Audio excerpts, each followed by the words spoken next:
Anauba chahi eng lisingani kunga tarukna lakpada lamdamasi mahosagi punsirolda hanjilaktuna hena chawkhatpa amadi nungsi chanaba purakpa oirasanu haina Manipur Legislative Assembly ki Speaker Thokchom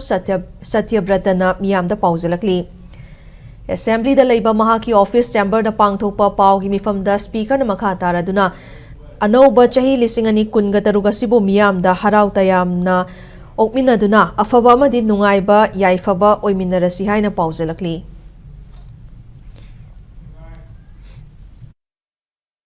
2025 na chatkhaba matungda 2026 ki anouba chahi lakpasida akhoi punamangna harau tayamna ongminaba amasung afaba nungaiba yaifaba lamdam ama pibiba oirasunu haidana ai mayamgi mafamda amasung isori mafamdagi nijari aduga anouba chahi si lakpa 2026 ki hajabtare anouba chahi si lakpa matamda Manipur ki miyamda nungaiba chawkhatpa yaifaba amaga nungsinaba shanti leiba lamdam ama ohelasi haidana ai mayamgi mafamda apel tawjari aduga laiba 2026 pu taram nokjaba aduga miyam punamukta Manipur ki miyam punamukta 2026 lakpagi yaifa paujel pijari. Happy New Year. Anauba chahi lisingani kun gataruki angan basarukta mapung faba lengak semnaba sender na thajaba pirakpa leire haina langthabal ACK MLA Karam Shyamna fongdorakli. Imphal West ki Sajing Mairen khongda leiba MLA siki yumda pangthokpa pawgi mifamda MLA Shyamna sedasida mapung faba lengak leihanbagi tangai fadaba leibana aikhoi masalgi marakta wakhal taminaba changi haiki kumza lisingani kun gatarukna lakpaga iroinana Manipur gi manung amadi mapanda leiriba Manipuri khudimakta paujal piraduna MLA sina haukiba chahi ahum lomasida aikhoi masalgi marakta wakhal taminaba watpadagi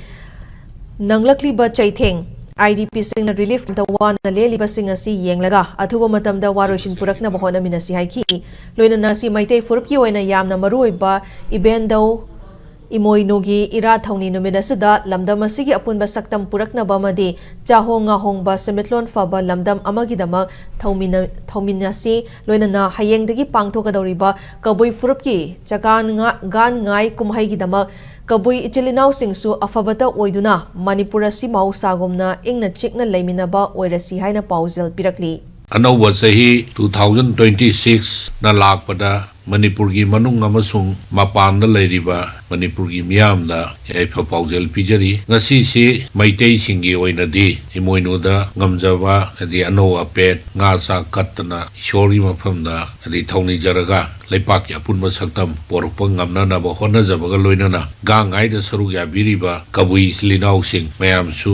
punamaki mafamda afaba haiba saruk tu da poraktana leipak se Manipur se mahusagum nungsi sanana ingna singna leiminaba ngamba akhoi amatto oibagi wakhal khaminara saiba paujel numuga pijari. Anauba chahi lisingani kunga tarukna lakpada sedasida afaba lengak leiba oirasanu haina Manipur Pradesh Congress Committee MPCC ki President MLA ke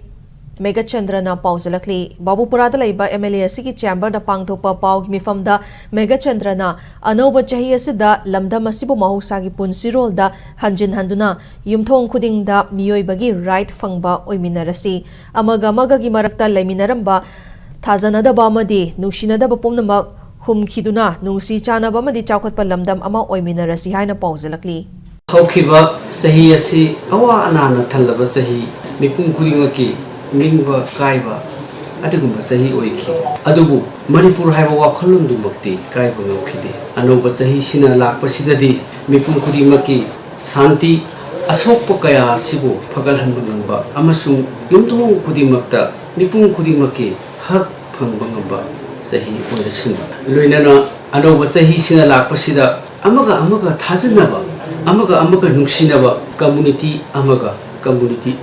nungsinaba ngamba anauba sahi oirasin. Former Chief Minister Congress ki luchingba Okram Ibovina anauba chahi lisingani kunga tarukna lakpaga iroinana ima Imoinu amasung Gaangai kumahigi yaifa paujal pirakli mahaki paujal anauba chahi asida fattaba pumba chatkhraga afaba chawkhatpa amadi amaga nungsi chanaba state oirasanu haina paujalakli. Manipur da leiba Praja Singda Leva Sinau Sing Tampakta Leva Sinau Sing Ekoi Punamak Yamna Nungsinana Sana Sinana from time immemorial Haivatara Ningsing with Hoktrabamatam Haivatara. The Hona Koi si Yamna Nungsinana Sana Sinana Namina Pani Hujiksu Laminagadabani Ekoi Manipuri Haktani Ekoi Punamak Sing se Pataba Punamak Sing si Sat Krasunu the Ano Sahila Posidadi Punamak Yamna Nungsinana Sana Sinana Yam Saukatpa Manipura Moinaba Koi Hona Minasi.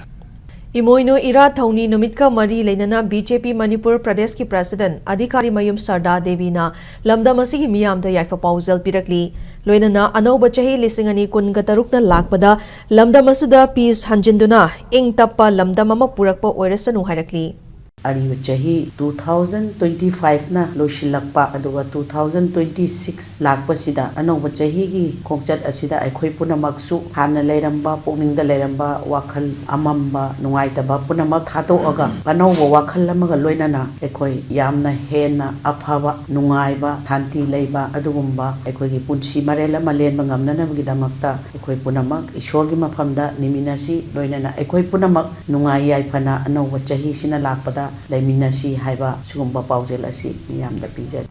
Gaangai Assembly Constituency ki MLA Tongbram Robindro nasu ima Imoinu masong Gaangai kumhaigi yaifa pauzel pirak pagaloina na anauba chahi lisingani kungataruki yaifa pauzel miyamda pirakli. Manipur se lei punda laita lemineba khoigi furuk khudi makta ain thamjiri mafamsi ngasi gi laiba imai moinu gi thamsiga lona hayeng degi amuk will be step into the new year again with khoi Gaangai festival leiba festival mayam seisna mayam sina khoi iramda Manipur seista leiba khoi kang masing makta nuai daba pen daba ukhatna ba lema mayam punamak loina kaungna khraga matam gi chena loina tawthar purang kanda khoi mayam gi marakta nungsinaba afaba yaifaba punam ki mafam da Ishwaran Thojami Bosilu Haina Yagna Manipur Miam Praja Pamda Thamjari.